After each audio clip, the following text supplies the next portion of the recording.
Aerosoft, the developer behind the hotly anticipated A330-300 project, have announced their next project post-completion of their current airliner.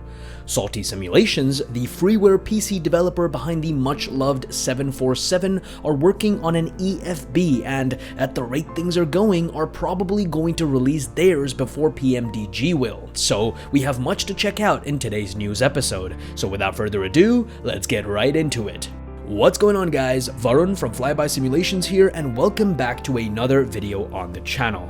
It has been a while yet again, but I'm not going to brood over it too much today though, since I've always said I am a full-time student with other commitments. I do create videos whenever I get the time, and I am working towards a sustainable schedule, but as things happen, I inadvertently find my way back to my lovely community whenever I get the chance. The path ahead for me does look relatively clear, so I'll continue to create high-quality content for the foreseeable future. And if you haven't seen my latest community post, well, subscribe to the channel first of all so you can start seeing more of those, but I plan to diversify the content on my channel to also include things like aviation disasters that are recreated faithfully in home simulators, as well as the return of the much-loved Aircraft Dissected series. Yes, I've seen your comments, I've seen your concerns and pleas in my comment section saying that please bring the Aircraft Dissected series back. This time we're going to be covering the Phoenix A320. Yes, you heard it here first. So if you want the most detailed A320 tutorial on the internet absolutely for free, make sure you have the notification bell turned on and are subscribed to the channel. If you don't believe me about the whole most detailed tutorial thing, I also urge you to check out my 737 Aircraft Dissected series in the top right hand corner of the screen or down below the like button. Finally, this video is sponsored by Awesome Remote, but we'll get into all of that stuff in a little bit. With that said, let's get into the meat of today's video. So let's get the biggest fish out of the water first. Aerosoft's next airliner project after the A330-300 currently in development will indeed be the A330neo. Yes, bummer, I know. Now, the official announcement came in the form of a comment on Aerosoft's official forums, where one of the creators at Aerosoft said the following: well, the next project will be the A330neo. We got some pretty good information we can finally use. After that, we'll go for the smaller fish. Now, not only does this comment give us sort of information on the next airliner we can expect from Aerosoft, but also future projects. Now, the smaller fish that this person is talking about likely alludes to the A320 family that Aerosoft have made for FSX and P3D in the past. I really don't know what to make of this, good or bad. I'm kind of leaning towards bad at the moment, as I, like many others, were hoping for the Aerosoft team going towards an A340 possibly, since, to my knowledge, only Tolis is known to have made a decent one in the recent past, and that's only available for X-Plane. Having an A340, though not as commercially popular in real life as some of the other modern jets, would have been nice for variety's sake. Personally, that's just my personal take on it. Adding to that, the Headwind Simulations team already has a very well-functioning A330neo absolutely for free in the sim already. Though it does use fly-by-wire systems for now, they have partnered up with the folks over at Project Megapack, another popular Microsoft Flight Simulator aircraft and livery developer, to create a complete A330neo model from scratch, which includes things like custom flight logic and textures and models and cockpit and even a cabin, all of it completely for free. So when you put all of this information together, it does feel like Aerosoft might be taking a step in the wrong direction here.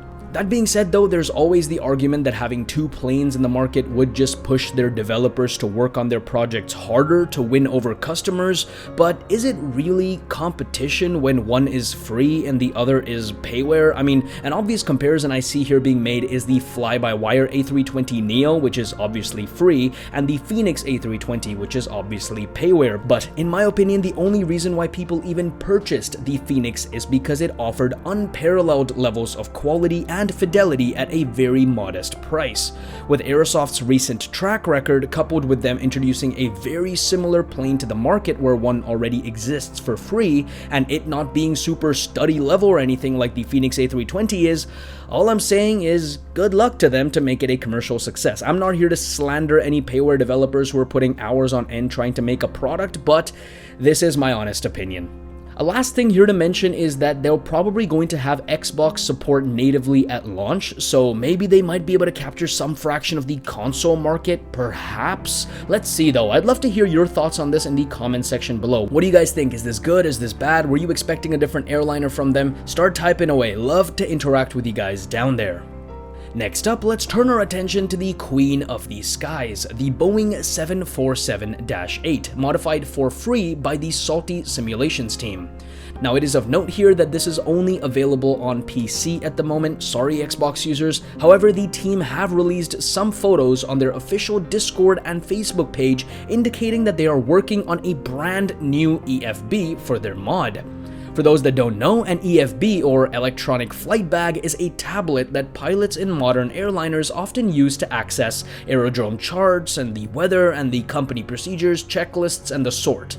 In the sim, it's also a great way to edit your aircraft settings and access the aforementioned features, all while maintaining immersion without going into a menu and pausing the sim to achieve the same.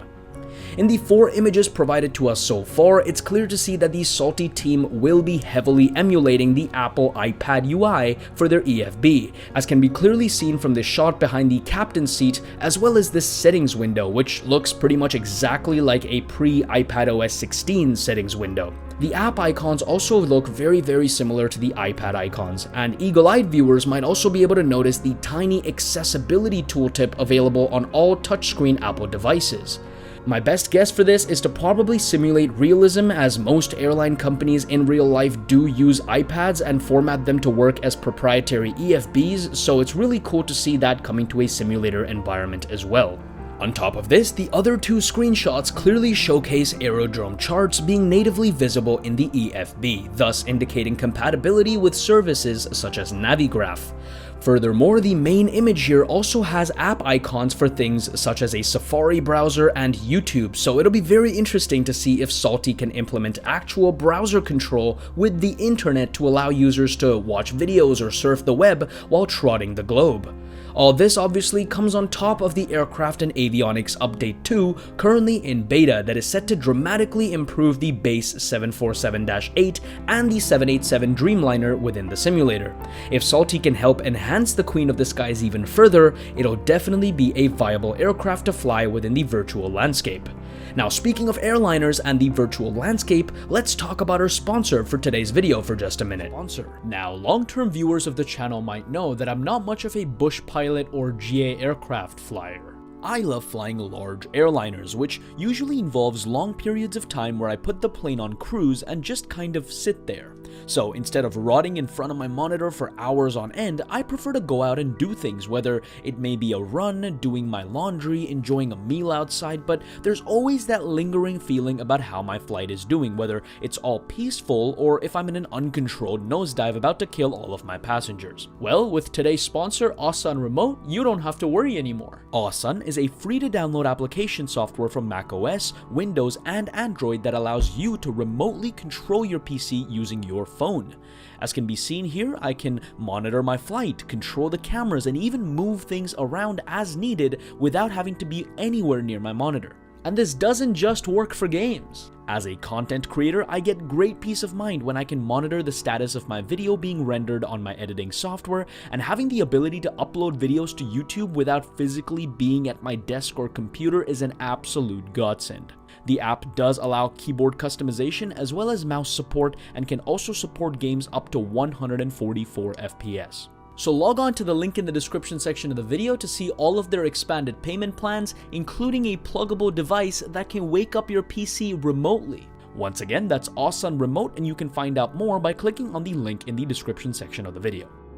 And with that, ladies and gentlemen, we reach the conclusion of today's video. It is a bit of a comeback video, so not too much news to cover, but of course, it's Microsoft Flight Simulator. It's the simulation space in general. There's always something new to talk about, and I can't wait to keep bringing you guys content like this on top of the diversified content I mentioned towards the beginning of the video. Do let me know if you guys have any other ideas for the channel. I really want to experiment with some content, including things such as real life guides and tutorials and this and that. I get so many questions on my previous videos regarding those topics as well, and I will not hesitate to delving into new territory as well. With that all said, if you guys enjoyed this video, make sure to give it a like and subscribe to the channel, and also hit that bell or notification icon so you guys get notified of every video I produce. With that all being said, thanks for watching and thanks for flying by.